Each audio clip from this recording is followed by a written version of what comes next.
आइए आपके सामने अति महत्वपूर्ण ब्रेकिंग न्यूज थोक में प्रस्तुत करें। अभी अभी का ताज़ा समाचार तो ये है कि ईरान की ज़मीन से अमेरिका अपने लापता पायलट को उठाकर ले गया। मामला बड़ा रोचक है। जो भी है ठीक है, एक बड़ा घटनाक्रम ठहरा। अब यहाँ पर अमेरिका के विमान भराभर गिरा जा रहे हैं। 6 विमान गिरा चुके हैं। तो आखिरकार ईरान कैसे विमान गिरा रहा है?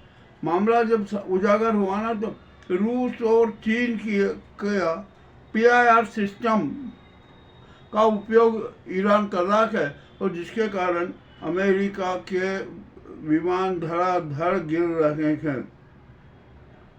अब यहाँ पर अभी बड़ी रोचक बात है कि ईरान ने दुबई पर फिर से हमला कर दिया। किया ना, वो तो करेगा ही, उसने तो घोषणा कर रखी है, इसमें कोई नई बात नहीं है।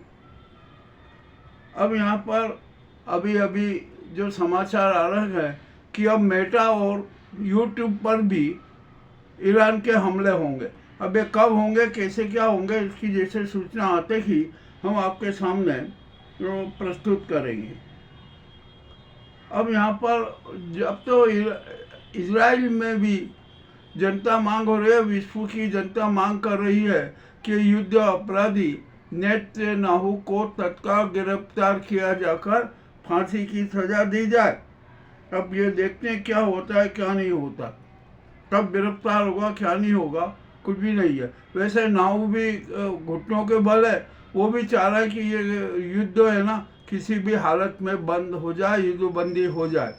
परंतु अब ये युद्धबंदी है ना सिर्फ राष्ट्र संघ ही करवा सकता है। और हमने भारत की ओर से, भारत की जनता की ओर से राष्ट्र संघ को सुझाव भेजे हैं, जो आपने कल हमने एपिसोड में बताया। तो उन सुझावों को मूर्त रूप देना अनिवार्य है। राष्ट्र संघ का दायित्व बनता है कि वह इस दिशा में तत्काल कदम उठाए। अब भारत की बड़ी फजीहत हो रही है इजराइल के साथ जाकर नाहू से दोस्ती निभाने का। ईरान से एक तेल भरा जहाज आया था, आना था भारत में, परंतु बीच रास्ते में ही वो चीन की ओर डाइवर्ट हो गया। यानी अब यह हॉर्मुज पर है ना चीन और रूस का कब्जा है, उनका सारा चलेगा। मामला बड़ा विचित्र हो गया कि अब क्या किया जाए, कुछ भी तो नहीं कह सकते ना। और अब यहाँ एक सवाल उठ रहा है कि ट्रंप और यहूदियों का क्या रिश्ता है? ट्रंप यहूदियों के पक्ष में क्यों है? अभी अभी समाचार आ रहा है कि जो ट्रंप की पुत्री है ना वो भी यहूदी है। इसका मतलब ट्रंप की पत्नी यहूदी है, और वो जैसा सुझाव देती है ट्रंप वैसा ही करते हैं। ये भी मामला अपने आप में बड़ा विचित्र हो गया। अब क्या किया जाए? जो भी हो रहा है ये तो होगा ही ना, इसको तो कोई रोक नहीं सकता। अब यहाँ पर और भी अनेक नई नई बातें सामने आ रही हैं।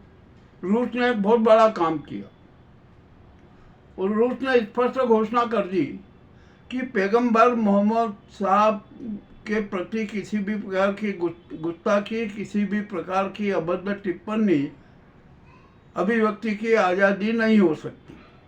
यह बहुत अच्छी बात कही है रूस ने।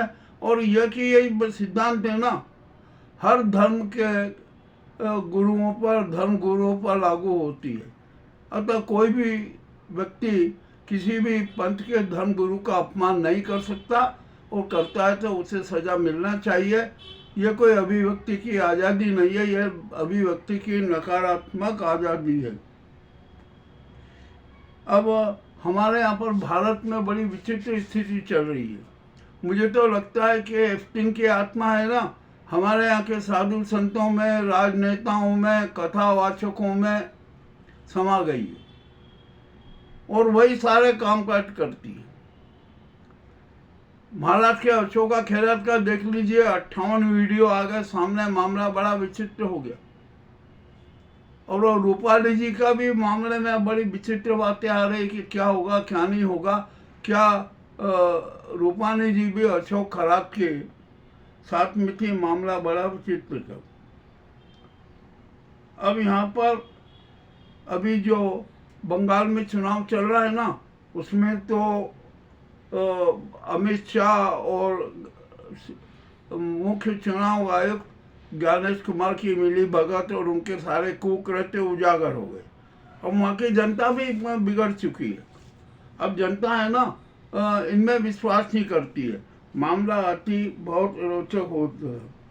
अब भारत में भी एक मांग उठ रही है कि मोदी, अमित शाह और ज्ञानेश कुमार को तत्काल गिरफ्तार किया जाए, उनका रिमांड लिया जाए, रिमांड में हेलीकॉप्टर बनाया जाए, वे अपने सारे अपराध स्वीकार कर लेंगे।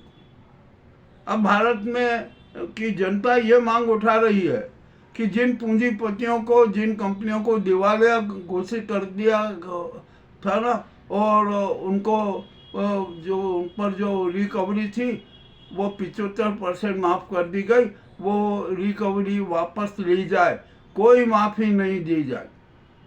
ये भारत की जनता की मांग है। 90% जनता की ये मांग चल रही है। अब देखते हैं क्या होता है, क्या नहीं होता है। और सुप्रीम कोर्ट ने भी तो अब ये मोदी सरकार पर डंडा कर दिया। अरे उन्होंने कहा आप ये कंपनियां बेच रहे हो, भारत की जो विरासत है उनको बेच रहे हो, ये ऐसा नहीं चलेगा, आपको सजा मिलेगी। इस प्रकार का ये कुकृत्य कभी भी स्वीकार नहीं किया जा सकता। मामला अब बड़ा और भी गंभीर होता जा रहा है। अब देखिए यहाँ पर जो मधु पूर्णिमा, उसने मोदी के राज खोले, जो मोदी की प्रशंसक थी, मार उनके प्रशंसा में किताब लिखी, वो करा, ये सारा करा, और जब मोदी के सारे राज खोले तो बड़ा विचित्र हो गया। और ये मधु पूर्णिमा पर FIR तक दर्ज हो गई। सुब्रमण्यम स्वामी तो मोदी और अमित शाह के खिलाफ कितना सब प्रमाण बोल रहे हैं, सारे राज उजागर कर रहे हैं, उन पर FIR नहीं, क्योंकि सब पे साक्ष्य मौजूद हैं। सुब्रमण्यम स्वामी से ये मोदी, अमित शाह ये सब डरते हैं, पूरी भाजपा डरती है। अब मामला तो बड़ा गंभीर हो गया है ना।